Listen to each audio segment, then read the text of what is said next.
Good evening sir. Good evening भाई।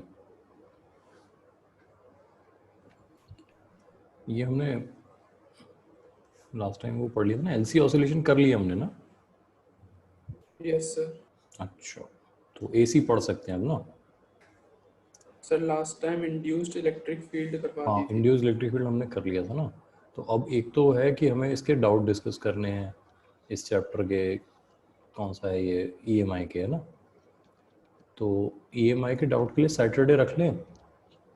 Yes sir. ठीक है, तो सैटरडे सब लोग ये काम करना कि एचसी वर्मा के जितने ईएमआई के डाउट हैं वो कर लो, और प्रीवियस ईयर वाले जो अपने हैं वो कर लो। उसमें जो भी अपना डाउट हो। गुड इवनिंग भाई, है ना। तो वो हम डिस्कस कर लेंगे। सानिया कुछ कह रहे थे, है ना। सर आज क्या करने वाले हैं? AC. Okay sir. AC. Sania बेटा आप कुछ कह रहे थे?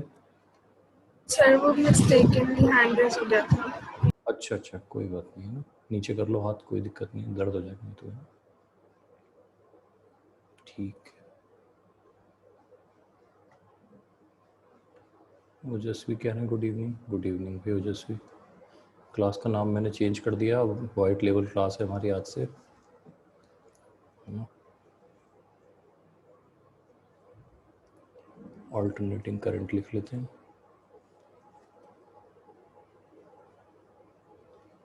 अभिषेक गुड इवनिंग भाई। चलो, ऑल्टरनेटिंग करंट पहले लिख लेते हैं, जेनरेशन ऑफ ऑल्टरनेटिंग करंट, है ना, कैसे आता है।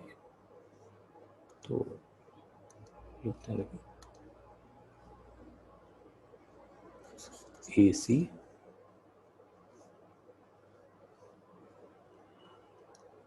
जनरेशन, है ना। वाइट लेवल क्यों? अच्छा, वाइट लेवल एक्चुअली एक कॉन्सेप्ट होता है कि जिसका कोई नाम ना हो वो वाइट लेवल, है ना। जैसे आजकल पता नहीं फरीदाबाद में आए हैं कि नहीं आए, एक वाइट लेवल एटीएम होता है जो किसी बैंक का नहीं होता है, प्राइवेट कंपनीज ऑपरेट करती हैं उसको, और जो चाहे बैंक के एटीएम से आप उससे पैसा निकाल सकते हो, वो कुछ फीस चार्ज करते हैं, है ना। तो अब मैं कंफ्यूज था कि इसको पेस लिखूं, तक्षशिला लिखूं, क्या लिखूं, तो मैंने इसको वाइट लेवल कर दिया, है ना। जो चाहे नाम आप यहाँ पे सोच सकते हो, है ना, अपना नाम लगा लें, है ना। जैसे वो नहीं होता कई चीज़ों पे सफ़ेद पर्ची लगी होती है, तो सफ़ेद पर्ची है हमारी जिस पे जो चाहे लिख लो आप। ये है वाइट लेवल का कॉन्सेप्ट। तो सर अपना नाम लिख देते हैं। हाँ, मैंने कहा ना जो चाहे लिख दो, है ना, मुझे अपना कोई ऐसा मतलब इतना भी ईगो नहीं है कि यार अपने नाम लिखे, है ना। तो जिसको जो लिखना हो लिख लें, हम तो पढ़ लेते हैं बस, है ना। तो एसी जनरेशन, है ना। हालांकि एसी जनरेटर को हम अलग से पूरा डायग्राम बना के पढ़ेंगे प्रॉपरली। अभी तो फिलहाल हम बेसिक आइडिया जो है वो ले रहे हैं। सबने घरों में जनरेटर लगे हुए देखे हैं? लाइट जाती है तो काम आते हैं। Yes sir. देखे हैं तो जनरली जो उनका डिज़ाइन होता है उसमें क्या होता है, एक इस तरह से दो मैग्नेट्स होती हैं बड़ी बड़ी, ऐसे मान लो दो इस तरह से मैग्नेट्स हैं जो इस तरीके से प्लेस्ड होती हैं, है ना। तो ऐसे आप इसका क्रॉस सेक्शन मान सकते हो, ऐसे इस तरह से इनका क्रॉस सेक्शन होगा। इनके बीच में कॉइल इस तरीके से जैसे गैल्वेनोमीटर में होती थी। नहीं, गैल्वेनोमीटर में ऐसी कॉइल कहाँ होती है? हाँ, तो मैग्नेट वैसी होती है, बिल्कुल बिल्कुल बिल्कुल ना। गैल्वेनोमीटर में हम इसका क्या करते थे, टॉप व्यू देखते थे, ऐसा दिखता था ना, ऊपर से देखते थे तो ये वाला हिस्सा दिखता था, इसको साइड से देख रहे हैं ना, तो हमें 3D में दिखाई दे रहा है। एनीवे, फिर इस कॉइल को हम क्या करते हैं, यहाँ पे एक मोटर के साथ कनेक्ट कर देते हैं। यहाँ पे वो है ना ब्रश वगैरह लगाएंगे और है ना कॉइल्स होंगे वो, तो इसको एक मोटर के साथ कनेक्ट कर देंगे। मोटर का काम होगा इसको टर्न कराना, इस तरीके से रोटेट कराना है। इसकी जो मैग्नेटिक फील्ड लाइंस हैं वो इस तरह से जा रही होंगी, ऐसे मैग्नेटिक फील्ड लाइंस ऐसे, और अभी तो आपको एरिया जो है वो मैग्नेटिक फील्ड लाइन के परपेंडिकुलर दिखाई देगा, है ना। तो इसमें जो फ्लक्स पास हो रहा होगा वो 0 दिख रहा है। अब जब ये रोटेट करेगा तो आपका एरिया वेक्टर और मैग्नेटिक फील्ड वेक्टर के बीच का एंगल जो होगा, हाँ सर ये टॉपिक इंड्यूस्ड इलेक्ट्रिक फील्ड के बाद का है? नहीं, ये टॉपिक क्या है, ये तो पूरा चैप्टर ही नया है यार। ये है एसी ऑल्टरनेटिंग करंट, है ना। मतलब इसको कह सकते हो कि ईएमआई का एक्सटेंशन है ये, है ना, लेकिन अदरवाइज ये एक पूरा चैप्टर ही है ऑल्टरनेटिंग करंट के ऊपर। तो एनीवे अब ये जब कॉइल रोटेट करेगी तो आपने कहा किसी वक्त अगर फ्लक्स लिखना हो हमें, तो फ्लक्स हम कैसे लिख सकते हैं?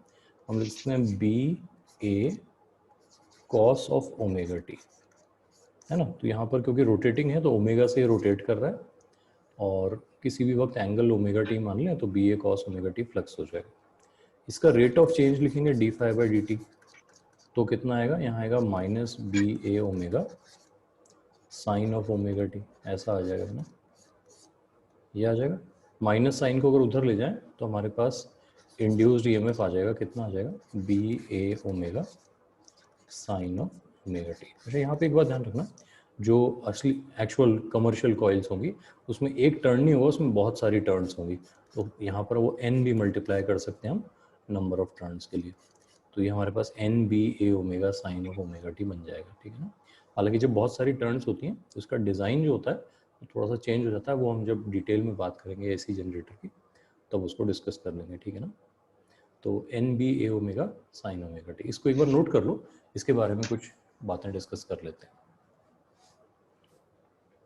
ये जो ओमेगा है ये कंट्री वाइज फिक्स्ड होता है, जैसे कि हमारा जो एशिया पैसिफिक रीजन है उसमें हम ओमेगा को 2 पाई एन लिखते हैं ना, तो वहाँ पे हमारे यहाँ पे ये 50 हर्ट्ज रहता है एशिया पैसिफिक रीजन में, और यूएस कनाडा वगैरह में अगर देखेंगे तो वहाँ पे इसकी वैल्यू 60 हर्ट्ज होती है, तो स्लैश 60 हर्ट्ज लिख देते हैं।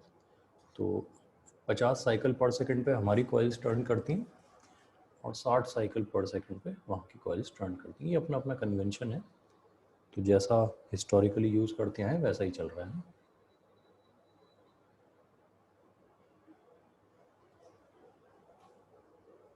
इसको नोट कर लो एक बार।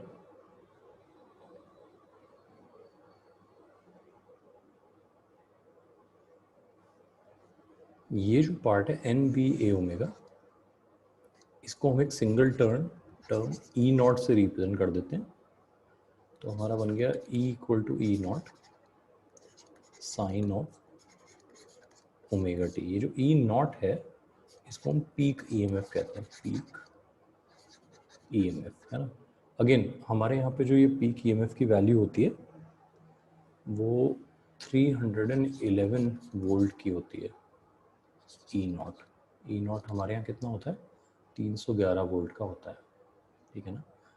क्योंकि हमारे यहाँ जो आरएमएस वोल्टेज होता है, अभी आरएमएस क्या होता है आपको नहीं पता, लेकिन मान लो कुछ होता होगा, तो हमारा आरएमएस वोल्टेज 220 वोल्ट होता है ना। हमारा जो आरएमएस वोल्टेज है वो 220 वोल्ट होता है, तो उसको अगर √2 से मल्टीप्लाई कर देंगे, √2 से, तो ये नंबर आ जाएगा 311, है ना। यूएस कनाडा वगैरह में ये जो आरएमएस वोल्टेज होता है वो 110 वोल्ट होता है, तो फिर हम उसको √2 से मल्टीप्लाई कर देंगे तो फिर एक डिफरेंट वैल्यू वहाँ पे भी आ जाएगी, है ना। तो ई नॉट परमिटिविटी वाला नहीं, ई नॉट बिल्कुल परमिटिविटी वाला नहीं है यार, ये ई नॉट वोल्टेज वाला है बेटा, ध्यान रखना है इस बात को, है ना। वो होता था एप्सिलॉन नॉट, जो ई वो होता ना छोटा लिखते थे ऐसे, ये इस चैप्टर में इसका कोई यूज़ नहीं है ना। ये है ईएमएफ वाला, जो ईएमएफ को लिखने के लिए हम बड़े वाला ई लिखते हैं ना, स्टाइलिश वाला ई, वो है ये, इसके साथ हमने नॉट लगाया है ना। तो इसका इस एप्सिलॉन सिंबल से कोई लेना देना नहीं है ना, अच्छे से ध्यान रखना। ये हमारे ऑल्टरनेटिंग वोल्टेज का पीक है। ऑल्टरनेटिंग क्यों कह रहे हैं वो भी बात समझ लेते हैं, ठीक है ना। तो ये जो वर्ड है ऑल्टरनेटिंग ना, इसको थोड़ा क्लियर कर लेते हैं। ऑल्टरनेटिंग का मतलब है अपनी वैल्यू को बार बार क्या करने वाला, बदलने वाला, ऑल्टरनेटिंग, है ना। Something which is changing itself. अच्छा √2 क्यों मल्टीप्लाई किया, ये सब मिस्ट्री धीरे धीरे सॉल्व होती जाएगी, अभी उसकी टेंशन मत लो, है ना। जब हम आरएमएस वगैरह की बात करेंगे तो √2 का कॉन्सेप्ट समझ में आ जाएगा, क्यों मल्टीप्लाई किया, है ना। तो ऑल्टरनेटिंग का मतलब क्या होता है? देखो एक बहुत सिंपल एग्जांपल लेते हैं। इस तरह से वोल्टेज है हमारा,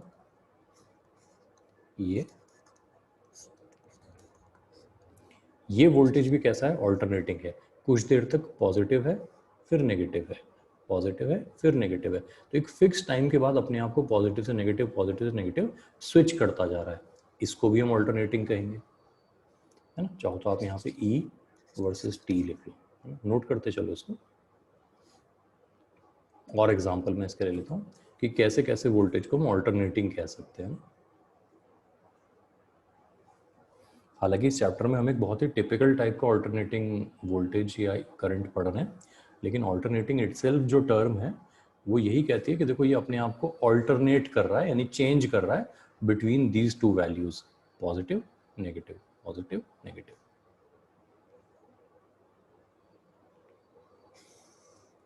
और एग्जांपल ले लेते हैं इसके।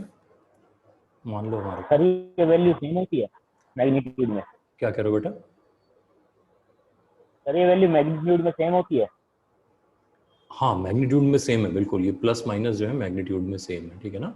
अगर नहीं होंगे तो फिर हम उसको रिपीट होना नहीं कह पाएंगे ना। एक बात समझ रहे हो मेरी बात? देखो एज लॉन्ग एज ये वाली वैल्यू और ये सेम है, ठीक है ना, तो हमें चिंता नहीं है कि ये और ये सेम है कि नहीं है। बट जनरली जब कोई फंक्शन बनता है हमारे पास तो उसमें पॉजिटिव नेगेटिव सेम होता है जनरली। लेकिन हमारी चिंता ये है कि लेट से ये यहाँ 10 तक जाता है या -6 तक जाता है, तो हर बार 10 तक -6 तक 10 तक -6 तक जाए। ये बात समझ पा रहे हो? ठीक है ना। Yes, ताकि sir. ताकि हम ये कह पाए कि वो ऑल्टरनेट कर रहा है बिटवीन 10 एंड -6। खैर ये वाला फंक्शन देखते हैं। मैथ्स में इनको सॉ टूथ फंक्शन कहते हैं, सॉ टूथ। सर अभी तक आपने क्या कराया है? कुछ नहीं, ऑल्टरनेटिंग के एग्जांपल्स देने होते हैं। तो सर कुछ लिखवाया नहीं है अभी तक? यार नहीं लिखा तो है, मतलब उसको बहुत ज़्यादा टेंशन लेने की ज़रूरत नहीं है, ये आप समझ जाओगे ना। अभी आगे कंटिन्यू जो कर रहे हैं उस पर ध्यान दो थोड़ा सा, है ना। बाकी मैं वीडियो तो दूंगा ही आपको, है ना।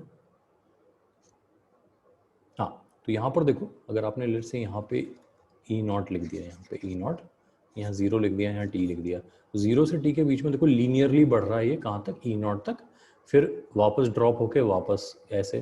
तो हर T टाइम के बाद ये 0 पे ड्रॉप होता है, फिर लीनियरली बढ़ जाता है। ये भी ऑल्टरनेटिंग फंक्शन हुआ कि नहीं हुआ? Yes sir. है ना। तो ऐसे बहुत सारे एग्जांपल हम ले सकते हैं जिसमें फंक्शन। हाँ बोलो। तो जो हमने ऊपर बनाया उसका E versus T sine wave बनेगी? साइन बनेगा ना, देखो यहाँ पे साइन ओमेगा टी, उसी पे मैं आ रहा हूँ, ठीक है ना।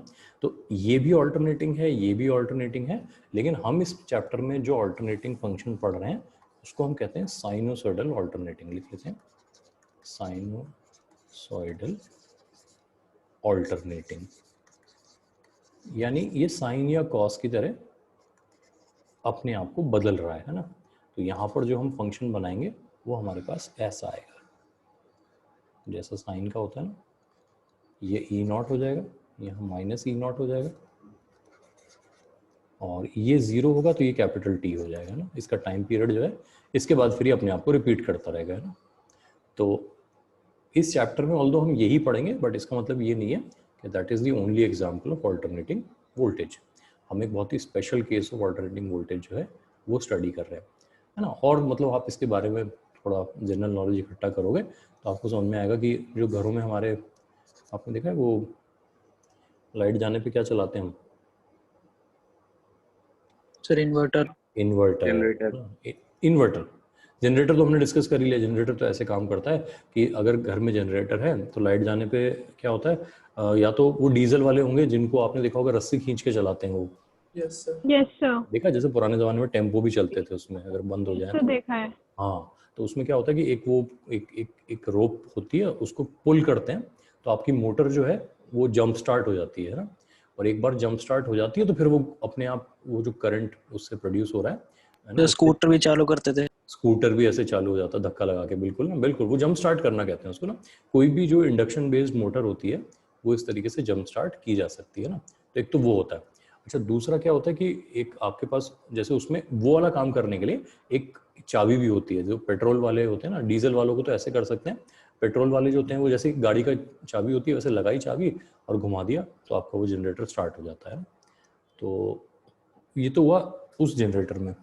इन्वर्टर जो होते हैं उनमें, क्योंकि इन्वर्टर बैटरी से काम करते हैं, तो वो आपकी डीसी पावर को एसी पावर में कन्वर्ट करते हैं इस तरीके का सिग्नल बना के। इसको आप जितना क्लोज सोच सकते हो उतना सोचना है ना। और यहाँ पे देखना कि ये जो छोटे छोटे आपके पीक बन रहे हैं ना ऐसे रेक्टेंगुलर से, इनके अगर टॉप आप आपस में ज्वाइन करोगे तो ये फिर से क्या बना रहे होंगे, एक साइनोसोडल कर्व बना रहे होंगे। तो इन्वर्टर बेसिकली क्या कर रहा है, बना तो इस तरह का एक step ladder type, step type function बना रहा है, लेकिन वो इतना क्लोज है एक दूसरे के कि जब आप इसको एक स्मूथ फंक्शन में देखते हो तो वो आपको कैसा दिखाई देता है, एक साइन कर्व जैसा दिखाई देता है। बस आपका इन्वर्टर कितना अच्छा है ये इस बात पर डिपेंड करेगा कि उसमें ये जो स्टेप बन रहे हैं ये कितने क्लोज हैं। जितने ज़्यादा फाइन होंगे, जितने ज़्यादा क्लोज होंगे, आपका इन्वर्टर उतनी स्मूथ इलेक्ट्रिसिटी प्रोवाइड करेगा। अच्छा, स्मूथ से मेरा मतलब क्या है, कभी अगर आपने ऑब्जर्व किया हो, लाइट जाने के बाद जब तक इन्वर्टर पे लाइट चल रही होती है, आपका पंखा अजीब तरीके से घूमता हुआ दिखाई देता है आपको? नहीं सर, आवाज भी आती है। हाँ, आवाज़ आती है, प्लस आपने देखा होगा उसमें अगर लाइट जल रही है आपकी तो लाइट फ्लिकर करती है, घर की लाइट। आपको पंखे की जो ब्लेड्स होती हैं वो अजीब तरीके से घूमती हुई दिखाई देती हैं उस लाइट की वजह से, है ना।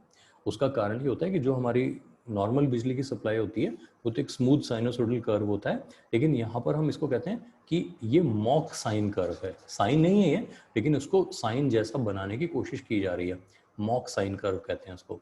तो ये मॉक साइन कर्व आपकी जितनी ज़्यादा क्लोज होगी रियल साइन कर्व के, उतना आपकी बिजली की सप्लाई स्मूथ होगी, है ना। इससे ज़्यादा फिर वो इलेक्ट्रिकल इंजीनियरिंग हो जाएगी अगर हम इसको डिस्कस करेंगे तो, लेकिन आप चाहो तो इन्वर्टर की वर्किंग जो है वो गूगल करके पढ़ सकते हो। सो ऑल्टरनेटिंग मीन्स पीरियोडिक। हाँ, डेफिनेटली ऑल्टरनेटिंग का मतलब पीरियोडिक हुआ, बिल्कुल, है ना। ऑल्टरनेटिंग का मतलब पीरियोडिक के साथ साथ ये भी है कि वो एक लिमिट में अपने आप को क्या कर रहा है, ऑल्टरनेट कर रहा है, ठीक है ना। पीरियोडिक एक तो होता है कि बस अपने आप को वो क्या करे, एक सर्टेन वैल्यू के आसपास घुमाता रहे, है ना। एक तो वो हुआ पीरियोडिक। एक हुआ कि अपनी वैल्यू को एक प्लस एक माइनस के बीच में, या एक हाई एक लो के बीच में ऑल्टरनेट कर रहा है ना। Anything alternating is periodic with change in direction. Anything change in direction कोई जरूरी नहीं है। देखो यहाँ पे अगर आप देखोगे सॉटूथ कर्व जो मैंने बनाया है, इसमें आपके पास सब कुछ पॉजिटिव है, लेकिन कभी कभी जीरो हो जा रहा है, पॉजिटिव है जीरो हो जा रहा है, पॉजिटिव है, तो हमेशा नेगेटिव में जाए ऐसा जरूरी नहीं है, ठीक है ना। तो हर ऑल्टरनेटिंग फंक्शन को नेगेटिव वैल्यू में जाना जरूरी नहीं है, मतलब मैथमेटिकली कह रहा हूँ मैं, ऐसा बिल्कुल जरूरी नहीं है ना। तो ऑल्टरनेटिंग फंक्शंस के बारे में कुछ बात क्लियर हो रही है आपको? चलो, तो ये तो हमने लिखा साइनोसोडल ऑल्टरनेटिंग, यही हमें इस चैप्टर में आगे तक पढ़ना है ना। तो हमने जो ई नॉट लिखा है, ई नॉट वो एन बी ए ओमेगा से आ रहा है। इसका मतलब अब जैसे हमने कहा ना कि हमारी जो बिजली की सप्लाई है उसमें ई नॉट की वैल्यू 311 है, तो इसको 311 मेंटेन करने के लिए हमारे पास क्या क्या चॉइसेस हैं, number of turns in the coil, strength of magnetic field, area of the coil and frequency of rotation. इनको आपस में एडजस्ट करके हम इस नंबर को फिक्स कर सकते हैं जो कि जनरेटर्स करते हैं, और ये वाला नंबर हमें अचीव हो जाता है, ठीक है ना। यानी जितनी सप्लाई हमें वैसे मिलती है वही इससे मिल जानी चाहिए, ठीक है ना। अच्छा, सारी बिजली की सप्लाई 220 वोल्ट आरएमएस नहीं होती है, हाउस होल्ड सप्लाई 220 होती है, इंडस्ट्रियल सप्लाई जो है वो इससे ज़्यादा पे हो सकती हैं, ठीक है ना। तो फिर वहाँ पे आपने देखा होगा ट्रांसफार्मर्स वगैरह का यूज़ होता है। जब पावर प्लांट में बिजली प्रोड्यूस की जाती है तो it can go as high as 11,000 volt. 11,000 तो बेटा सब स्टेशन की बिजली होती है। जब ट्रांसफार्मर वाली होती है ना तो वो 333 केवी तक होती है, 3,33,000 किलो वोल्ट की बिजली होती है वो। फिर ये चलते चलते जब आती है तो ये पहुंचती है एक छोटे मतलब हम कह सकते हैं कि छोटे प्लांट में, तो ये हो जाती है करीब 333 से ये हो जाती है, आप ऐसे मान लो अराउंड 111 केवी के आसपास हो जाती है ना। फिर जब आपके घर के पास में जो सबस्टेशन लगा होता है, सबस्टेशन क्या होता है वो आपने देखा होगा, एक बिजली घर होता है जहाँ पे वायर की फेंसिंग होती है और अंदर बहुत सारे ट्रांसफार्मर लगे होते हैं। ये हर मोहल्ले में आपको हर थोड़े थोड़े एरिया में बना हुआ कहीं कहीं दिख जाएगा, शहर में कम से कम 3-4 होते हैं। तो वहाँ पे 33 केवी पे ये जाती है। अब ये 33 केवी के जो केबल्स होते हैं ये 11-11 में बढ़ जाते हैं, यानी आपके पास 3 मेजर केबल होंगे जो 11-11 केवी की लाइन लेके आपके कोई मान लो एक सबस्टेशन से एक एरिया 1, एरिया 2, एरिया 3 को ये निकाले, तो एक सबस्टेशन हमेशा 3 रीजन्स को संभालता है। अब ये 11 केवी की लाइन जो होगी ये पहुंचेगी आपके मोहल्ले में, और मोहल्ले में लगा हुआ है एक ट्रांसफार्मर जो इसको स्टेप डाउन कर देगा। स्टेप डाउन करके फिर वो पहुंचेगा आपके खंबे पे। खंबे पे भी कभी कभी एक ट्रांसफार्मर छोटा लगाया जाता है जो घर तक इसको 220 में कन्वर्ट कर देगा। तो यहाँ से शुरू होके आने वाली, अब अच्छा ये 333 kV पे है कि नहीं है इस बात पर डिपेंड करेगा कि जो पावर स्टेशन है वो आपके घर से कितना दूर है। तो अगर आप जो बिजली यूज़ कर रहे हो फरीदाबाद में, वो अगर आ रही है MP से, तो वो इस वोल्टेज पे निकली होगी वहाँ से। लेकिन अगर वो हो सकता है पास में से आ रही हो, राजस्थान से आ रही हो कहीं से, है ना, या दिल्ली से आ रही हो, तो उस केस में हो सकता है वो इसी पे बन के निकले। जितना ज़्यादा ट्रैवल करना होगा बिजली को, उतना ज़्यादा हाई वोल्टेज पे भेजा जाएगा। क्यों करते हैं ये हम ट्रांसफार्मर्स में स्टडी कर लेंगे ना, वो अलग से डिटेल स्टडी है उसकी, ये हम कर लेंगे। तो अपने आप में काफ़ी इंटरेस्टिंग होता है पावर डिस्ट्रीब्यूशन। जो आप इलेक्ट्रिकल इंजीनियरिंग में आप लोग जाओगे तो 3-4 सेमेस्टर यही पढ़ोगे उसमें ना। तो ये E0 वाला कॉन्सेप्ट समझ गए सब लोग?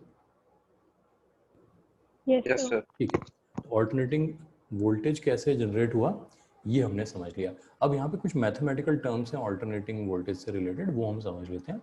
तो यहाँ पर हम लिखते हैं एवरेज वैल्यूज। एवरेज वैल्यूज कैसे कैलकुलेट होती हैं, एवरेज समझ जाएंगे क्योंकि ईजी होता है, फिर RMS की बात करना आसान हो जाएगा। तो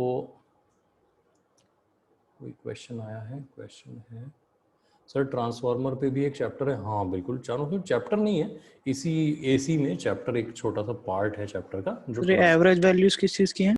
ये एवरेज वैल्यू इनकी है, ऑल्टरनेटिंग करंट वोल्टेज जो भी हम पढ़ेंगे ना उसकी एवरेज वैल्यूज की बात कर रहे हैं। मैं आपको कुछ जनरल आइडिया पहले दे रहा हूँ, है ना, एवरेज कैलकुलेट कैसे करते हैं। सिंपल एवरेज कैलकुलेट करना सबको आता है। अगर N1 N2 yes sir. N3 ऐसे हमारे पास NM तक नंबर्स हैं तो इसका एवरेज कैसे लेंगे? Sir summation NM upon NM NI upon M कर देंगे I से लेके M तक, I = 1 से M तक, और फिर हम M M से डिवाइड कर देंगे तो ये एवरेज आ जाएगा। सही है ना, इसमें कोई टेंशन नहीं। अब मान लो कि आपके पास एक कहीं कुछ क्वेश्चन आया था, एक बार मैं पढ़ लेता हूँ। ट्रांसफार्मर, मुझे लगा 5 मूवीज हैं। हाँ मूवी भी है, मतलब पहली के बाद तो मेरे ख्याल से बकवास ही हो गई थी वो। 5 है ट्रांसफार्मर मूवी। हाँ sir. Dark of the moon, transformer, पहली ट्रांसफार्मर है, फिर कौन सी है, डार्क ऑफ द मून है नहीं, पहली है ट्रांसफॉर्मर, दूसरी रिवेंज ऑफ फॉलन, तीसरी dark of revenge moon, of fallen, चौथी हाँ। एज ऑफ एक्स, शाया लबोफ कितने में है उसमें? और 3 पांचवी लास्ट नाइट। है ना, शाया लबोफ 3 में ही था ना, उसके बाद तो फिर मार्क वॉलबर्ग आ गया था उसमें। ठीक है, तो कर लिया हमने बकवास। यस सर, 2 पार्ट में है ना, बकवास फिल्म है यार, वो मज़ा नहीं आता उसको देखने में, पता नहीं क्यों, मुझे नहीं पता आपको अच्छी लगती हो तो। नहीं सर, अवेंजर्स बढ़िया है। अच्छा ओके, यस सर। ठीक है ना। सर नागिन। नागिन सही है, उसका तो कोई काट ही नहीं है ना। तो ये हमने लिख लिया। अब मान लो हमारे पास एक फंक्शन है ना, फंक्शन ऑफ टाइम मान लेते हैं ना, फंक्शन ऑफ टाइम, इसका मुझे एवरेज बताना है, तो कैसे बताएंगे?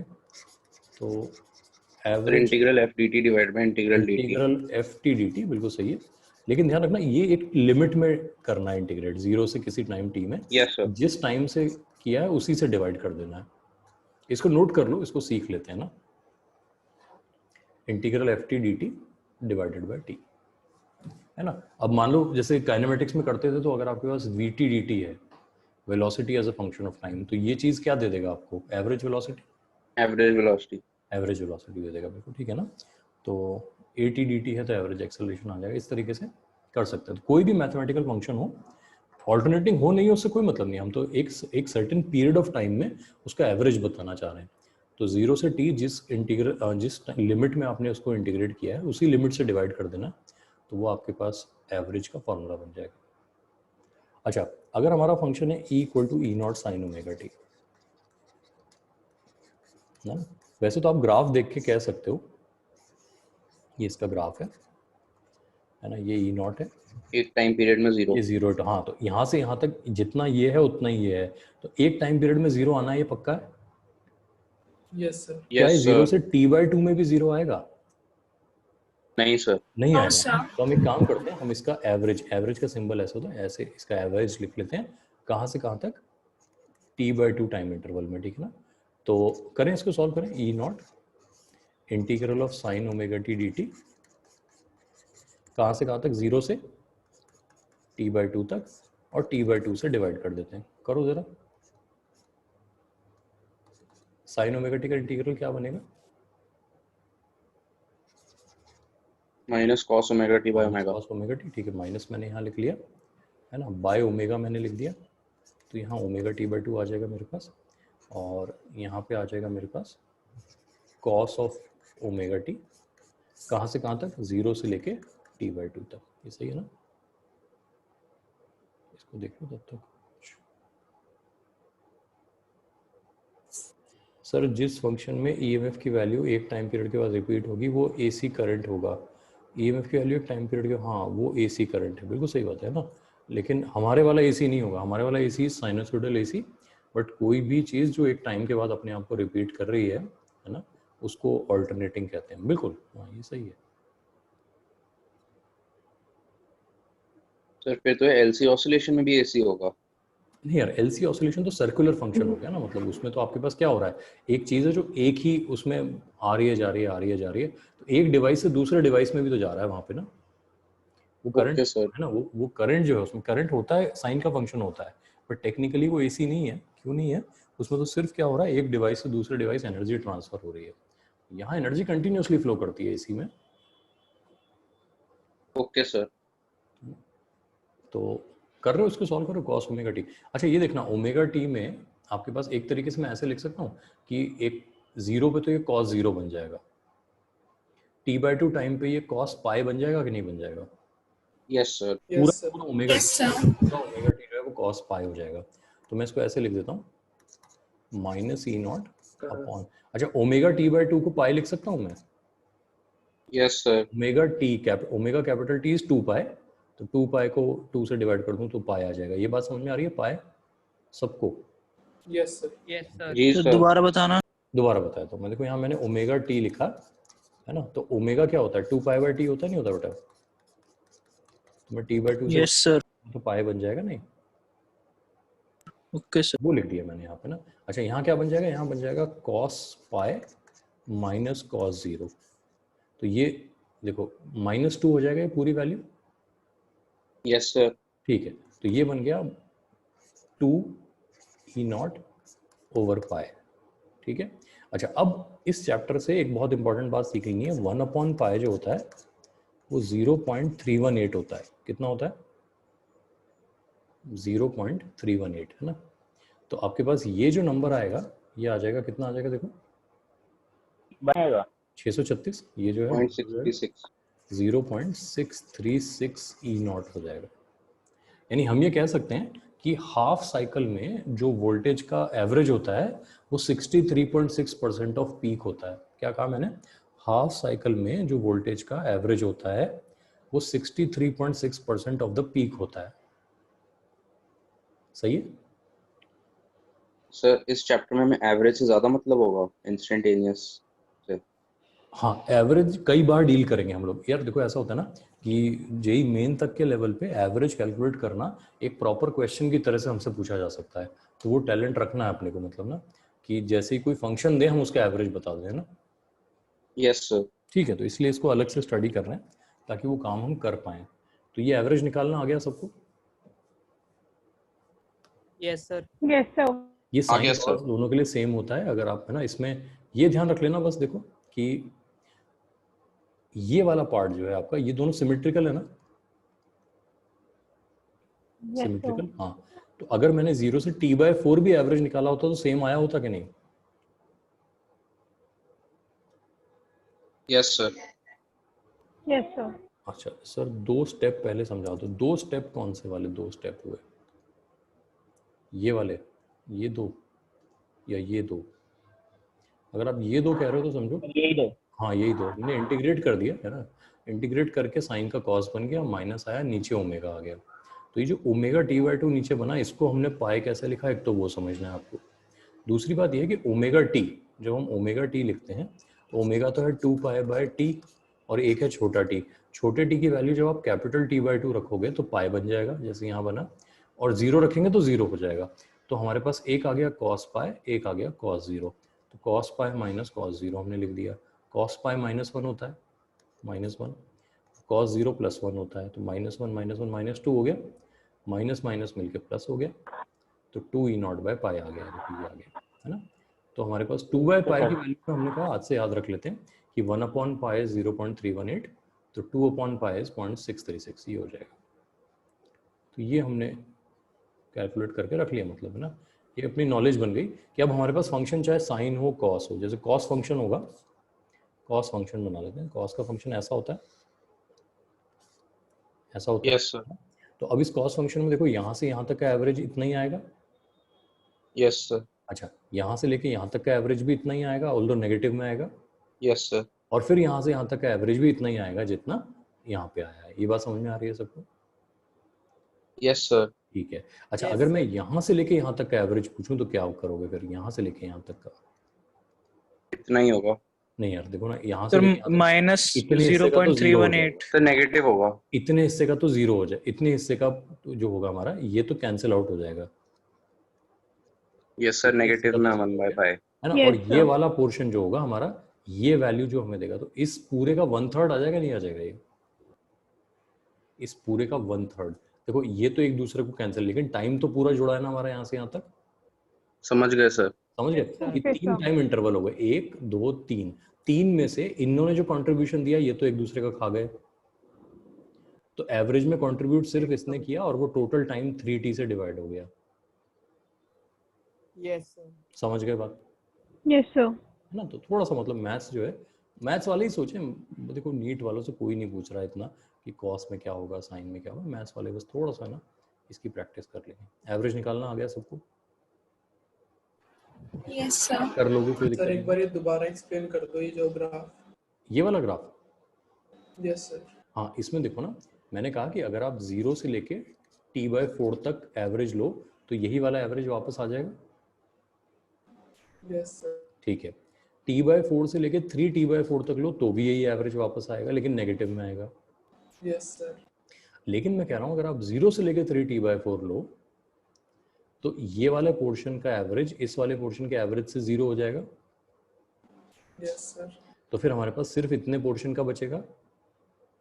Yes sir. लेकिन नीचे जो टाइम डिवाइड कर रहे हैं वो तो 3 बार का आएगा, 1 2 3 इंटरवल का, यस सर। तो हमारे को एक 1/3 लगाना पड़ेगा ना वहाँ पे।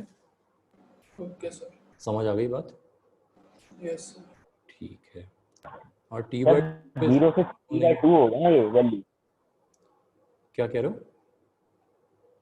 सर 0 से t/2 तक की ये वैल्यू होगी ना? 0 से t/2 तक की, ये तो साइन के लिए थी यार, जो हमने ये कैलकुलेट किया है ना, ये तो 0 से t/2 साइन के लिए है, 0 से t/2। कॉस में तो फंक्शन ऐसा होता है ना, कॉस का नीचे ये ग्राफ में कह रहा हूँ मैं, ये वाला। इस वाले में, हाँ 0 से t/2, देखो t/2 यहाँ है, 0 से t/2 तो एवरेज 0 है इसका यार, देखो कॉस का फंक्शन देखो, है ना, 0 से t/2 एवरेज 0 आएगा इसका, समझ पा रहे हो? यस सर, सर तो समझ गया। Minus 0.212 E0। किसमें? इसका 1/3 हो जाएगा इसी ना। में। 1/3 में, हाँ बिल्कुल, हाँ 0.212 बिल्कुल, समझ गए? Yes sir. ठीक है। तो एवरेज लेने का जनरल तरीका फिर से रिपीट कर देता हूँ मैं, फंक्शन को इंटीग्रेट करना है, जिस टाइम लिमिट में इंटीग्रेट कर रहे हैं उसी टाइम लिमिट से डिवाइड कर देना। जैसे यहाँ अगर t1 और t2 लिखा होता तो आप नीचे t2 - t1 लिख देते, ठीक है ना? कर लोगे ये काम? Yes sir. ठीक है। अब एक क्वांटिटी होती है जिसको हम कहते हैं root mean square, root mean square या आरएमएस। आरएमएस कैसे कैलकुलेट करते हैं किसी टाइम वेरिंग फंक्शन का, वो नोट कर लेते हैं, ये भी हमें इस चैप्टर में यूज करना है ना, रूट मीन स्क्वायर। तो पहले रूट मीन स्क्वायर नंबर्स का कैसे लेते हैं वो देख लेते हैं। ये आपने केमिस्ट्री में रूट मीन स्क्वायर तो पढ़े हैं, RMS yes velocity. Sir. Yes sir, velocity. बिल्कुल, गैस के पार्टिकल्स की वेलोसिटी। बिल्कुल। तो v1 v2 v3 v4 ऐसे हमारे पास vn तक वेलोसिटीज हैं। तो आरएमएस वेलोसिटी हम कैसे बताएंगे? हम सिग्मा ऑफ vi स्क्वायर कर देंगे, फिर उसको n से डिवाइड कर देंगे और इस पूरे का क्या कर देंगे? Square root. रूट ले लेंगे, ठीक है ना। तो यहाँ पर स्टेप्स क्या हैं? पहले क्या करना है? स्क्वायर्स का सम, सबका स्क्वायर्स का सम लेना। स्क्वायर्स का सम, स्क्वायर्स के सम को डिवाइड करना है टोटल नंबर ऑफ क्वांटिटी से, और फिर ओवरऑल नंबर का रूट लेना है। तो इसको हम कह सकते हैं root of the mean of the squares, है ना, root of the mean of the squares, है ना। तो सबसे पहले स्क्वायर्स का एवरेज लिया, मीन ऑफ द स्क्वायर्स, और फिर मीन ऑफ द स्क्वायर्स का हमने अंडर रूट ले लिया। तो ये क्वांटिटी कहलाती है रूट मीन स्क्वायर क्वांटिटी, ठीक है ना। अब नोट कर लो पहले इसको, फिर आगे बात करते हैं। Done sir. ठीक डन सर। ठीक। तो अब अगर टाइम वेरिंग फंक्शन है तो आरएमएस कैसे कैलकुलेट करेंगे? RMS of a time varying function, ध्यान देना, सबसे पहले हम फंक्शन को स्क्वायर करते हैं, एफ स्क्वायर टी, और इसको इंटीग्रेट कर देते हैं। ये इसको जिस लिमिट में हमने इंटीग्रेट किया है उससे डिवाइड कर देते हैं। अभी तक तो ये क्या बन गया? फंक्शन के स्क्वायर का एवरेज बन गया। इस पूरे को हम क्या कर लेते हैं? अंडर रूट में ले लेते हैं। तो ये बन गया हमारा आरएमएस। नोट करो इसको जरा, स्टेप्स रिपीट कर देता हूं मैं। इंटीग्रेशन किसका करना है? फंक्शन के स्क्वायर का। फंक्शन के स्क्वायर का, है ना। उस इंटीग्रेशन को डिवाइड किससे करना है? Time difference. हाँ, लिमिट ऑफ इंटीग्रेशन से, मतलब जो जिस लिमिट में इंटीग्रेट किया गया है, इंटरवल ऑफ इंटीग्रेशन कह सकते हैं उसको, उसमें, और फिर उस पूरे आंसर का रूट ले लेना है, जो भी आएगा उसका रूट लेना है। नोट कर लो इसको, आगे बात करते हैं इसमें। सर इसकी कोई फिजिकल सिग्निफिकेंस होती है? बिल्कुल होती है, वो हम अलग से डिस्कस करेंगे। आरएमएस का सिग्निफिकेंस हमारा एक पूरा आधे घंटे का डिस्कशन है ना, तो वो इसी चैप्टर में आएगा, है ना। अभी तो सिर्फ हम क्या करते हैं, तैयार हो जाते हैं आरएमएस को यूज करने के लिए, कि मैथमेटिकली प्रिपेयर्ड रहे, जब आएगा तो समझ लेंगे उसको, ठीक है ना। तो अभी तो सिर्फ हम यस सर। मैथमेटिकल काम करना चाह रहे हैं कि हम एटलीस्ट केपेबल हूँ आरएमएस बताने में। तो अब क्या करते हैं, आरएमएस में पहले एक बहुत सिंपल फंक्शन देता हूँ आपको। मान लो मेरे पास एक फंक्शन है, ये तो आप मेरे ख्याल से कॉमन सेंस से ही बता दोगे मुझे। ये एक फंक्शन है, देखो मेरे पास, ये है ई नॉट, ये है माइनस ई नॉट, 0 से t/2, और यहाँ पे t, और उसके बाद फिर ये रिपीट हो जाएगा। ऐसा फंक्शन हमने ऑल्टरनेटिंग डिस्कस करते हुए भी बनाया था। तो ये समझो कि ये फंक्शन का एवरेज कितना है। अगर एवरेज पूछो तो 0 आंसर दे दोगे मुझे? 0 से t Yes, sir. एवरेज 0 है। Yes, बहुत sir. सिंपल बात है ना। लेकिन मैं इसका अगर आरएमएस निकालूं तो कितना आना चाहिए? आपको क्या लगता है, फीलिंग क्या आ रही है? आरएमएस 0 आएगा नहीं आएगा? सर 0 नहीं आएगा 0 नहीं आएगा। क्यों नहीं आएगा, एक बार बोलो। सर, क्योंकि वो ऐड हो रहा है ना। स्क्वायर हो गया। स्क्वायर हो गया, स्क्वायर हो गया स्क्वायर हो गया, तो तो वो मैग्नीट्यूड माइनस का प्लस हो जाएगा। प्लस हो जाएगा, बिल्कुल ठीक है ना। तो वैल्यू की फीलिंग आ रही हो किसी को, किसकी आरएमएस वैल्यू इतनी होनी चाहिए? ई नॉट ही होनी चाहिए। ई नॉट, इसका आरएमएस जो है ई नॉट आएगा। कोई सॉल्व करके देखना चाहता है कि इसका आरएमएस ई नॉट क्यों हुआ, या सबको समझ में आ गया कि इसका आरएमएस ई नॉट ही होगा हमेशा? आ गया सर। बताऊं, सॉल्व करके बताऊं? चलो मैं कर तो देता बता दो। हूं। देखो मैंने इसका आरएमएस लिखा, आरएमएस में मैंने लिखा एक बड़ा सा रूट, रूट लगाना कभी नहीं भूलना है ना। फिर मैंने इसको इंटीग्रेट किया 0 से t/2, कितना हुआ? ई नॉट का स्क्वायर, ये तो बाहर आ जाएगा, कांस्टेंट है dt। फिर मैं प्लस कर देता हूँ t/2 से लेके कहाँ तक? t तक। फिर से ई नॉट स्क्वायर बाहर आ जाएगा, चाहो तो एक बड़ा ब्रैकेट मान लो, यहाँ पे लगा हुआ है बड़ा ब्रैकेट, है ना। और यहाँ पे लिख देता हूँ फिर से dt, और पूरे को डिवाइड कर दूं किससे? t से। ये बात समझ में आ रही है सबको? अच्छे से देखो थोड़ा, यहाँ पे ई नॉट स्क्वायर कॉमन में बाहर है ना। अच्छा, अब हैं तो ये दोनों एक ही फंक्शन, 0 से t/2 से t, तो मैं इसको चाहो तो ऐसे लिख सकता हूँ, ई नॉट तो बाहर आ गया, अंदर क्या बचा? इंटीग्रल ऑफ dt, कहाँ से कहाँ तक? 0 से t तक, 0 से t। और नीचे t से डिवाइड कर देते हैं, यही है ना। अच्छा, ये 1 हो गया कि नहीं हुआ? चलो ये बताओ। जी सर। वन हो ये गया। 1 हो यस गया ना, सर। ये 1 हो गया तो आंसर ई नॉट आ गया। अच्छा, मैं ये कह रहा हूँ कि ये हमारी कॉमन सेंस भी हमें बतानी चाहिए थी कि ऐसा होना ही है भाई, जब कोई फंक्शन का स्क्वायर ई नॉट स्क्वायर के अलावा कुछ हुआ ही नहीं कभी। अगर किसी फंक्शन का स्क्वायर पूरा टाइम 0 से लेकर टी तक ई नॉट स्क्वायर के अलावा कोई और वैल्यू एक्वायर ही नहीं किया उसने, तो उसका एवरेज तो कुछ और आ ही नहीं सकता। Yes sir. सही बात है ना? Yes sir. क्लियर एकदम? Yes. ठीक है। यस। तो अगर ये फंक्शन पूरा का पूरा कांस्टेंट ई नॉट भी होता, कहीं पे नेगेटिव भी नहीं हुआ होता, तो भी आंसर इसका ई नॉट ही आता Yes, sir. है ना, आरएमएस में। यस और सर। अगर ये Yes, स्टेप फॉर्म में नेगेटिव भी हो रहा है तो भी आरएमएस ई नॉट आ रहा है, बिकॉज स्क्वायर होने पे नेगेटिव बिकम्स पॉजिटिव। ये बात क्लियर है सबको? Yes sir. Yes sir. ठीक है। Yes, sir. तो ये तो बहुत सिंपल एग्जांपल हमने कर लिया। अब थोड़ा सा और मैथ्स वाला एग्जांपल ले लेते हैं।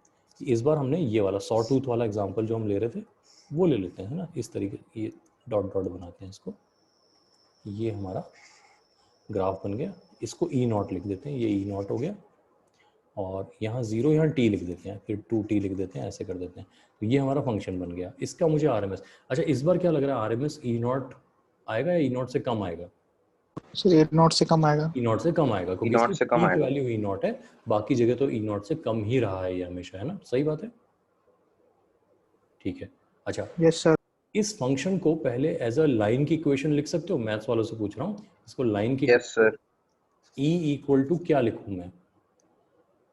E naught by T into T. बिल्कुल, मैं इसको एम टी लिख देता हूँ, E equal to M T, जहाँ पे एम क्या है, slope. E naught by capital मतलब T. E naught by E naught by capital. तो थोड़ा साफ सुथरा रहेगा, तो इसलिए मैंने E equal to M T लिख दिया, कोई दिक्कत नहीं इसमें। तो अब मेरे पास आर एम एस वैल्यू मैं लिख देता हूँ, ई आर एम एस। तो कितना हुआ, रूट लगाना कभी नहीं भूलेंगे, एम स्क्वायर तो बाहर आ जाएगा यहाँ पे, इंटीग्रल ऑफ क्या, टी स्क्वायर डी टी, कहाँ से कहाँ तक, 0 से टी तक, और डिवाइड किससे करना है, टी से। ये एक बार देख लो अच्छे से। Yes sir. अच्छा, इंटीग्रेट करके बता दो कितना आ रहा है ये आंसर। और फिर याद रखना इसको ना, ये मैथ्स वालों के लिए बहुत इंपॉर्टेंट है। नीट वाले चाहें तो डायरेक्ट आंसर इसका याद रख सकते हैं, है ना, ऑल्दो पूछे जाने की पॉसिबिलिटी बहुत ही कम है। Sir E naught by root 3। E naught by root 3, very good, E naught by root 3। तो ई आर एम एस आ गया हमारा, E naught by root 3। I hope सब लोग फॉलो कर रहे हैं E naught by root 3। Yes, sir. सबको यस समझ में आ रहा है? सर। ठीक है, तो Yes, sir. कर सकते हो, ऐसे फंक्शन आएंगे तो कर सकते हो। सर ऐसे क्वेश्चन आते हैं? बिल्कुल आते हैं, जेई में आते हैं। मैं फिर से कह रहा हूँ, देखो जेई में आरएमएस बताना किसी भी तरह के फंक्शन के, सिंपल फंक्शन के लिए आ सकता है ना, पार्ट ऑफ द सिलेबस है वो, है ना। Okay sir. ठीक है, अब आ जाओ आप हमारे एक्चुअल साइनोसॉइडल फंक्शन पे।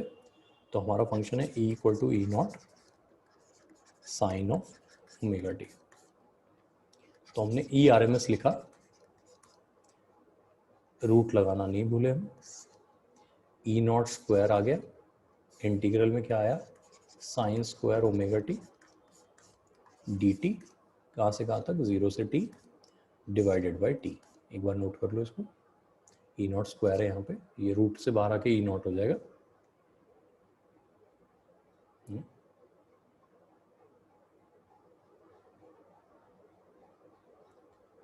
नोट कर लो इसको।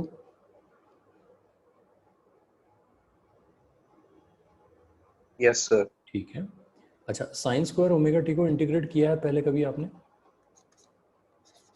Yes sir. क्या आंसर आता था? कोई बात नहीं, मैं यहाँ पे 1 minus cos of 2 omega T लिख देता हूँ, ठीक है, और इंटीग्रल का साइन लगा 2 देता से हूँ, डिवाइड।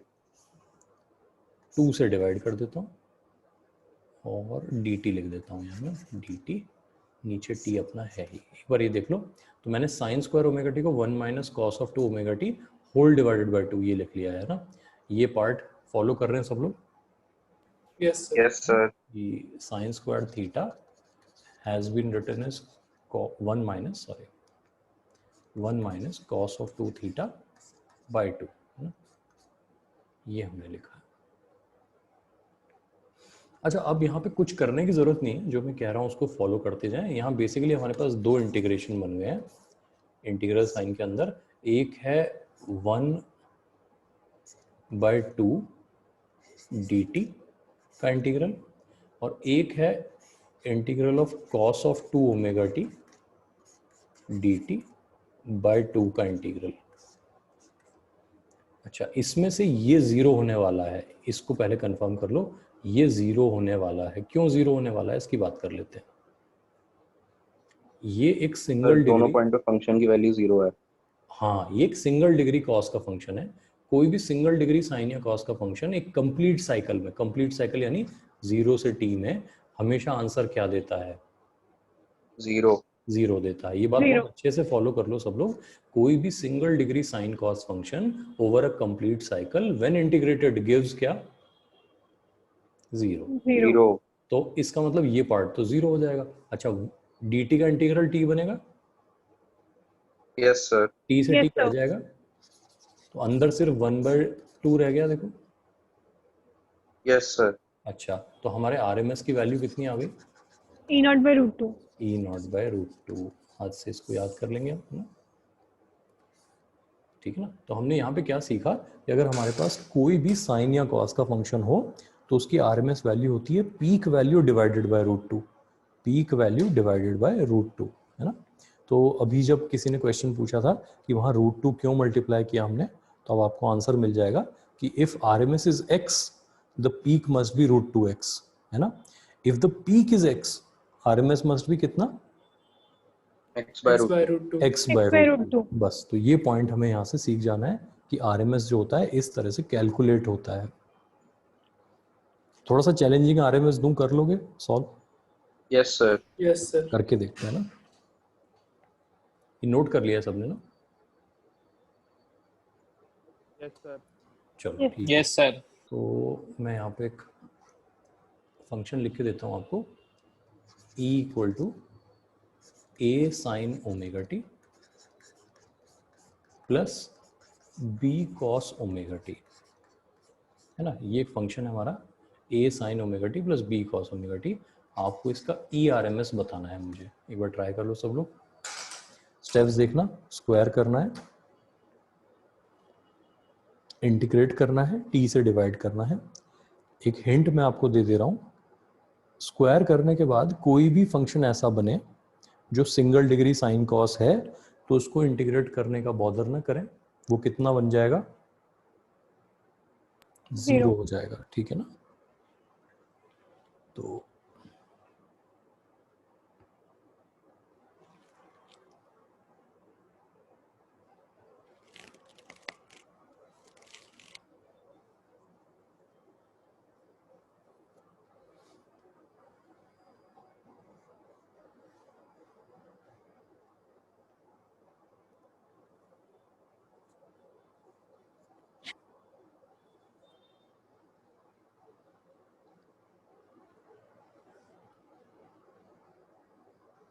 Sir √a² + b²/2। बिल्कुल सही है, बिल्कुल सही है। इसका आंसर है √a² + b²/2। किसी का ये आंसर नहीं आ रहा हो तो पूछ लो, ताकि हम इसको सॉल्व कर दें। √a² + b²/2। आंसर नहीं आए तो पूछ ले।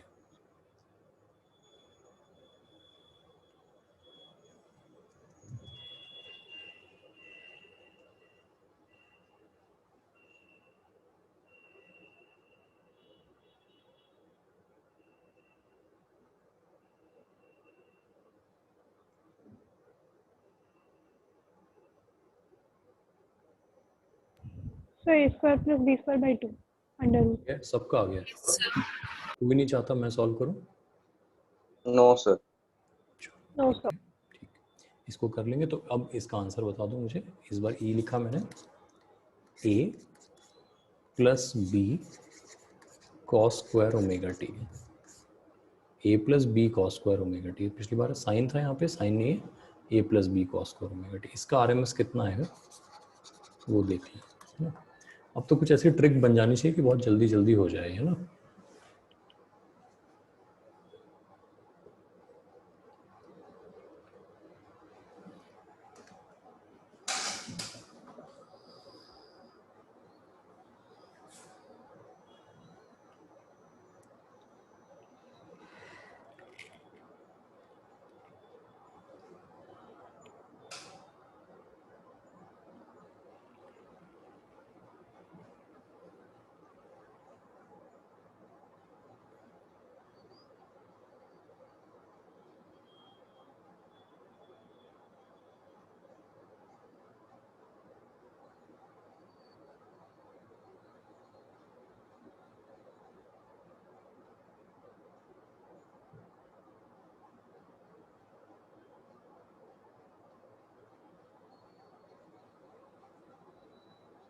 Sir A square plus B square plus A B root में। नहीं यार, इसका आंसर मैं लिख देता हूँ, है ना। एक बार इसको मैच करो अपने आंसर से और फिर इसको डिस्कस कर लेते हैं। इसका आंसर है A square plus B square by 2 का होल अंडर रूट। ये है इसका आंसर। अगर ये किसी का है तो बताओ, नहीं तो फिर इसको सॉल्व करते हैं। तो मेरा ए स्क्वायर के नीचे टी भी आ रहा है। नहीं, टी तो नहीं आएगा, आ गया सर। टी तो कैंसिल होना है ना, कोई नहीं, है ना। अब इसको सॉल्व कर लेते हैं। यही आ रहा है। आ गया सर। एक बहुत सिंपल सी बात जो है ना वो समझो। देखो कि whenever we are finding the RMS, हम बेसिकली कुछ टर्म्स को अंदर स्क्वायर करके एवरेज ले रहे हैं उनका, यही करना, स्क्वायर करके एवरेज। तो हमारे पास स्क्वायर करने पे कितनी टर्म्स हैं, A square plus B square cos square omega T plus 2ab cos की पावर 4 होगी ना बी के पास। अच्छा, मैंने बी वहाँ, स्क्वायर कॉस 4। ठीक है मैं समझ गया आपकी बात। मैंने यहाँ पे आपको, मुझे कॉस देना था, मैंने कॉस स्क्वायर लिख दिया, सॉरी। यहाँ पे जैसे था ना, नहीं मैं समझ गया, माय बैड। मुझे A plus B cos omega T देना था आपको। ठीक है, फिर आपका आंसर मैं समझ सकता हूँ क्यों गलत गड़बड़ आया होगा, बट एनीवे वो कॉस की पावर 4 तक हम नहीं जा रहे हैं। ये बात समझ गए। यहाँ पे अगर ये है तो ये वाली टर्म बन जाएंगे हमारे पास। ये चीज़ देखो एक बार, और नीचे टी आ जाएगा। ये तीनों टर्म समझ पा रहे हो? समझ गया सर। अच्छा, अब इसमें देखो ये तो कांस्टेंट है सर। थर्ड वाली टर्म बताना। थर्ड वाली टर्म है 2ab cos omega T, 2ab cos omega T. तो ये जो कांस्टेंट है इसका एवरेज तो हमेशा 1 आता है ना, कांस्टेंट जी जितना है उतना ही आएगा। Yes sir. तो रूट के अंदर ए स्क्वायर का एवरेज तो ए स्क्वायर ही आ जाएगा। क्लियर है? अच्छा, कॉस स्क्वायर या साइन स्क्वायर का एवरेज हाफ आता है, अभी अभी देखा हमने। Yes sir. यस तो सर। ये बी स्क्वायर बाय 2 हो जाएगा। अच्छा, सिंगल डिग्री का एवरेज 0 आता है, ये देखा है हमने। Yes sir. वो 0 है तो है ही नहीं उसमें कुछ कंट्रीब्यूशन। यहाँ कर सकते हैं ऐसा, यस सर। है ना। इसको भी एज एन एग्जांपल नोट कर लो। तो ये हमारे कुछ एग्जांपल्स हो जाएंगे। इनको एक बार क्लास के बाद ना, जब भी टाइम मिलेगा, अपने आप को एक बार रिमाइंड करा लेना कि हमने आरएमएस कैसे निकालना सीखा है, क्या क्या एग्जांपल लिए हैं, ठीक है ना। सर अगर लिमिट जैसे 0 से t/2 हो गई तो सबकी इंटीग्रेशन फिर करनी पड़ेगी। फिर तो करना पड़ेगा यार, उस केस में तो बदल जाएगा ना। चाहो तो मैं कह रहा हूँ अगर टाइम है आपके पास तो ये करके देख लो, है ना। हालांकि जेई वाले उम्मीद नहीं है पूछेंगे, बट एज अ मैथ्स का स्टूडेंट करना आना चाहिए, है ना। तो करना चाहो, टाइम sir. है तो करके ज़रूर देख लेना एक बार, है ना। Yes sir. ठीक है ना। तो उससे क्या हो जाएगा, आरएमएस की अंडरस्टैंडिंग भी बढ़ जाएगी और थोड़ी सी अपनी मैथ्स भी प्रैक्टिस हो जाएगी। कोई दिक्कत यहाँ तक? ठीक। तो जो सिग्निफिकेंस है आरएमएस का वो तो सर हम, लेकिन हाँ, एक बार ये बता दो कि टी कैसे कटा। टी कैसे कटा? अरे यार, इससे इंटीग्रल समझाओ। dt। देखो देखो, जब आप, हाँ ना, ए स्क्वायर डी टी का इंटीग्रल किया आपने 0 से टी में, तो यहाँ हाँ टी आ सर, जाएगा समझ यहाँ आ से। गया। वो वहां से कट जा रहा है, हर एक में यही हो रहा है यार, देखो ना। कर लोगे? Yes yes sir. ठीक है, तो आरएमएस निकालना हमें समझ में आ गया। हाँ, तो इन जनरल मैंने आपसे कहा कि अगर मान लो हमारे पास कुछ इंटीग्रल के अंदर बहुत सारी टर्म्स बन रही हैं, तो आपने कोई रूल्स बना लिए। अगर आपके पास एक कांस्टेंट टर्म है तो ये तो एज इट इज आ जाएगी, है ना। अगर आपके पास sine square slash cos square term है तो इसकी जगह आप किससे रिप्लेस कर दोगे 1/2 से रिप्लेस कर दोगे। यानी अगर यहाँ पे बी स्क्वायर लिखा है तो बी स्क्वायर बाई 2 आ जाएगा, सी स्क्वायर लिखा है तो सी स्क्वायर बाई 2 आ जाएगा। तो कांस्टेंट को तो एज इट इज लिख देना है, साइन स्क्वायर कॉस स्क्वायर को हाफ लिख देना है और साइन कॉस को जीरो कर देना। जीरो कर देना है। ये तो इससे आपके शॉर्टकट तैयार हो जाएंगे कि इस तरीके से कर सकते हैं। क्या कहते हो, कर लोगे? Yes sir. है ना?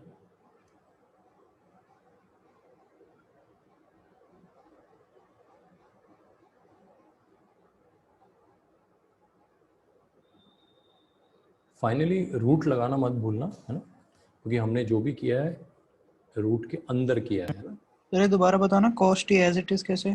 मैं आपको एग्जांपल से बता देता हूँ, सबसे अच्छा ये रहेगा। जैसे मान लो आपने कहा कि आपके पास जो है 3 + 4 sin ओमेगा टी है, ये बात समझ रहे हो, 3 + 4 sin ओमेगा टी। तो आप क्या करो, देखो शॉर्टकट बता रहा हूँ, आरएमएस लिखने के लिए पहले रूट लगा लो, रूट लगा लिया, फिर आपने कहा ये तो कांस्टेंट है, ये कांस्टेंट है ना, तो इस कांस्टेंट का आरएमएस कितना होता है, सीधे सीधे 3 का स्क्वायर लिख दो आप। ये स्क्वायर करने पे क्या बन जाएगा, साइन स्क्वायर बन जाएगा। Yes sir.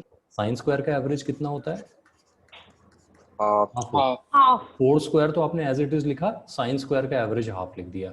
अच्छा, इन दोनों के स्क्वायर होने पे जो थर्ड टर्म बनेगी वो 24 sin ओमेगा टी बनेगी, नहीं बनेगी? Yes sir. उसका एवरेज कितना आ जाएगा, 0 आ जाएगा। कर लोगे? ये शॉर्टकट समझ में आ रहा है? सर लेकिन आपने कॉस्ट को एज इट इज बोला है ना?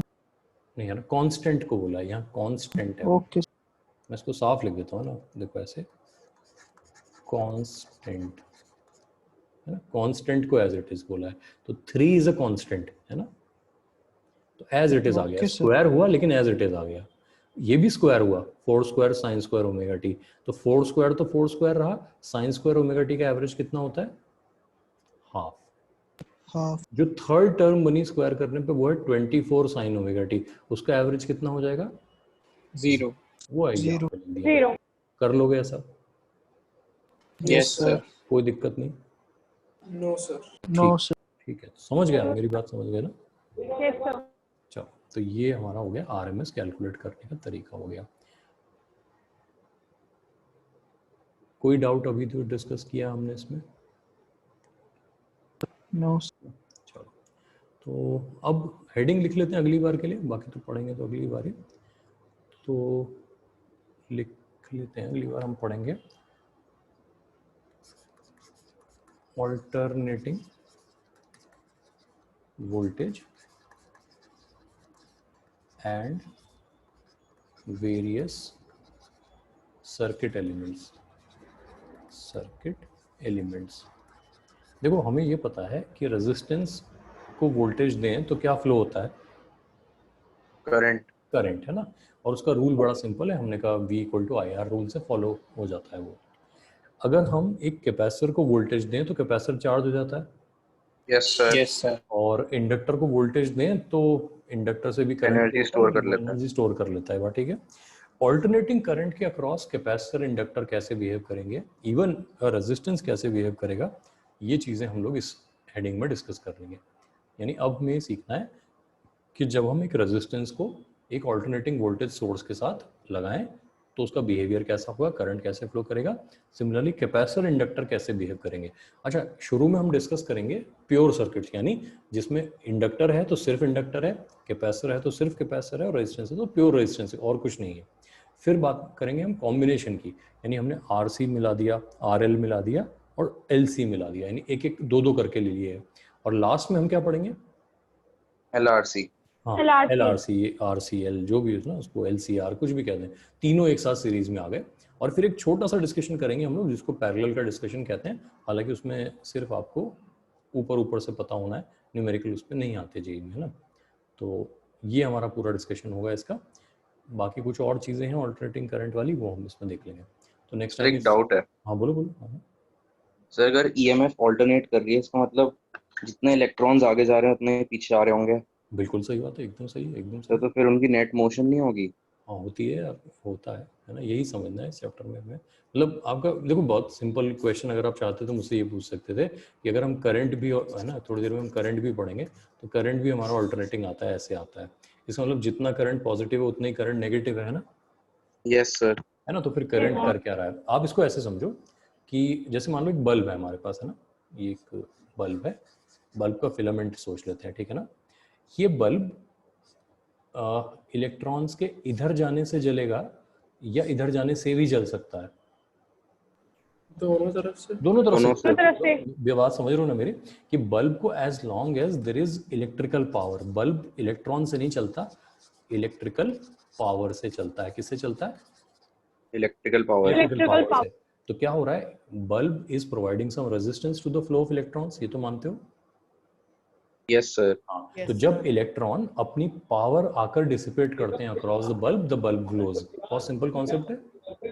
Yes sir. अच्छा, तो इसका मतलब हुआ कि ऑल्टरनेटिंग करंट मिलने पे क्या होगा, एक बार इलेक्ट्रॉन इधर से पावर लेकर आएंगे, एक बार इधर से पावर लेकर आएंगे, एक बार इधर से पावर लेकर आएंगे, तो पावर कंटिन्यूस मिल रही है कि नहीं मिल रही है?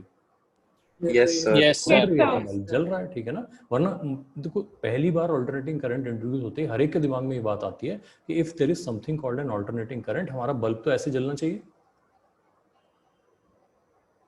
यस। Yes sir. क्या ऐसे जलता है बल्ब हमारा? No sir. No sir. Answer is yes, yes ऐसे जलता है सच में, हमें नहीं दिखाई देता। क्यों?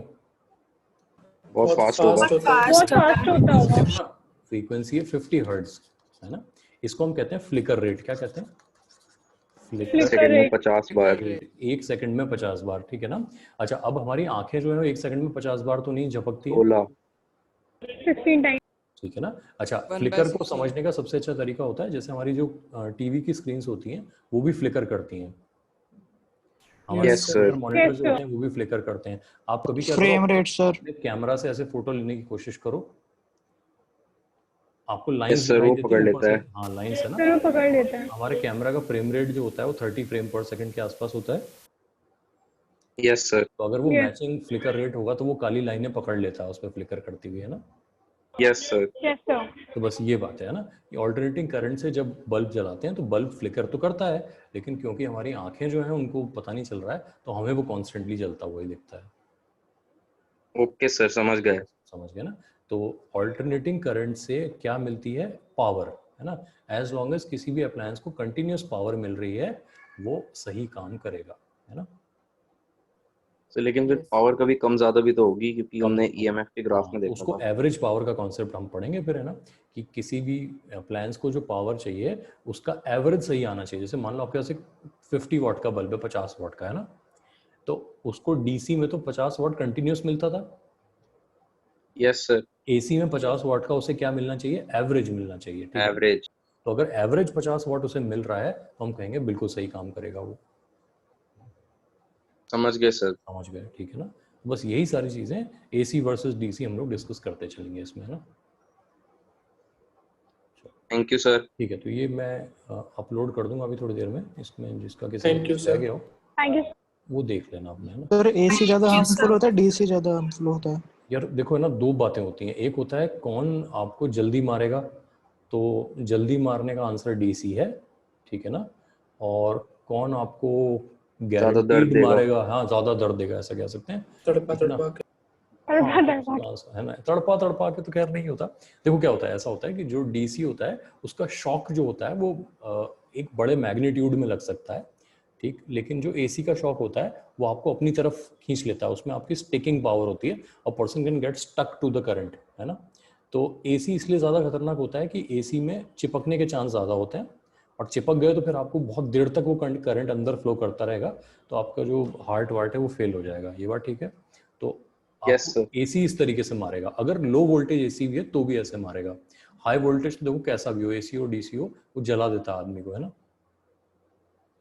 अच्छा, डीसी Yes, sir. में दूसरी कहानी है। डीसी जो होता है वो आपको क्या करेगा, इनिशियल शॉक इतना बड़ा देगा कि आप चिपको नहीं चिपको आपका हार्ट वैसे फेल हो जाएगा, अगर हाई वोल्टेज पे है तो, ठीक है ना। तो Yes, sir. कुल मिला के आपको वोल्टेज से बचना है। मतलब डीसी लो वोल्टेज वाला चलेगा?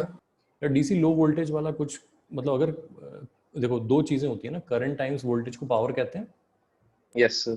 तो अगर लो वोल्टेज लो करंट है तो आपको कोई फर्क नहीं पड़ेगा, अगर लो वोल्टेज हाई करंट है तो भी नुकसान है, हाई वोल्टेज लो करंट है तो भी नुकसान है। कुल मिला के पावर से बचना है आपको, ओके सर। ठीक है ना। Okay sir. इलेक्ट्रिसिटी का रूल बड़ा सिंपल है, जनरली वोल्टेज जो होते हैं वो जितने हाई होंगे उतने ज़्यादा खतरनाक हो जाएंगे, ठीक है ना। Sir taser gun, taser gun voltage होती है और उसमें ना 25,000 वोल्ट तक होते हैं कभी कभी ना, तो वो करंट बहुत कम देते हैं, उसमें करंट मिली एम्पियर्स में होता है ना। तो उससे क्या होता है, आपका हार्ट तो फेल नहीं होता मिली एम्पियर के करंट से, लेकिन क्योंकि वोल्टेज इतना हाई होता है तो आपको जो शॉक लगता है वो इतना होता है कि आपको इंस्टेंट पैरालिसिस टाइप हो जाता है। कुछ देर के लिए पर्सन जो है वो चलने फिरने से लाचार हो जाता है। इसलिए टेजर इस तरीके से काम करते हैं, वो आपका हार्ट नहीं रोकेंगे लेकिन आपको कुछ देर के लिए पैरालाइज कर सेमी देंगे, पैरालाइज। है ना। सर लाइटनिंग में तो वोल्टेज और करंट दोनों हाई होते हैं। दोनों होते हैं, तो लाइटनिंग में देखो इंस्टेंटली आदमी जो है वो राख बन जाता है एकदम, है ना। Yes sir. तो ये होता है, ठीक है ना, तो इसलिए ये है। Sir thank you sir. Okay जी, कुछ पूछ रहे थे, कोई पूछ रहे थे, पूछ लो यार। सर मैं पूछ रहा था कि वेद सर का आपको पता उन्होंने क्यों छोड़े ग्रुप? यार मैंने अभी है ना ये इंक्वायरी भेजी है, मेरे पास आंसर नहीं आया अभी तक, क्या बताऊं मैं ना। मैंने जैसे अब जो आपने देखा तो वो तब मैंने ही देखा वो वाला मैसेज जो था, तो मैंने इंक्वायरी भेजी, अभी तक आंसर नहीं आया उसका, है ना। तिवारी सर कह रहे हैं रात में बताएंगे, अब देखो है ना। Okay yes sir. सर, कभी कभार छोड़ देते फिर नया ग्रुप बन जाता है, फिर उसमें ऐड हो जाते हैं। अच्छा ऐसा करते रहते हैं क्या वो? नहीं पहले सर हुआ एक था ना बार सर। ही सर एक बार हुआ था। अच्छा एक रूठ बार जाता हुआ है, था। हो जाता है, कोई ना, आपस की बात है ना, ठीक है, तो कोई नहीं है ना। Thank you sir. ओके, मतभेद हो जाता है सर, मतलब मनभेद नहीं होना चाहिए। सही है, बिल्कुल सही है, चलो ओके।